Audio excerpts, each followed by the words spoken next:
सावरकरांच्या बाबतीमध्ये शिवसेनेची भूमिका अनेक वेळा स्पष्ट झालेली आहे. आदरणीय उद्धव साहेबांनी ती स्पष्ट केली आहे आणि ते देशाचे आदर्श आहेत. सावरकर म्हणजे दळाने जी भूमिका मांडली ती त्याची वैयक्तिक भूमिका आहे.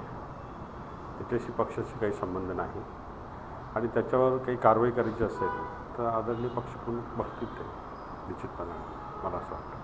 पण एक जबाबदार पदावर असताना अशा पद्धतीचं विधान करणं आणि महाविकास आघाडी खड्ड्यात गेली इथपर्यंत बोलणं, महाविकास आघाडीत काही महाविकास आघाडी ही आदरणीय उद्धव साहेबांनी तिघ नेत्यांनी स्थापन केले आहे.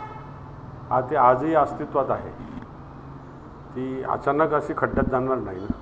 ते बोलणं तसं मला असं वाटतं चुकीचं आहे. त्या आघाडीच्या बाबतीमध्ये निर्णय जो घेतील ते वरिष्ठ पातळीवरती शिवसेना नेते घेतील, आदरणीय उद्धव साहेब घेतील.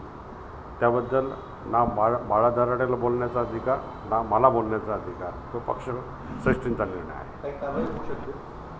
निश्चितपणे आदरणीय उद्धव साहेब बघतील आता काय कारवाई करतील. त्या आदेश आले की आम्ही करू.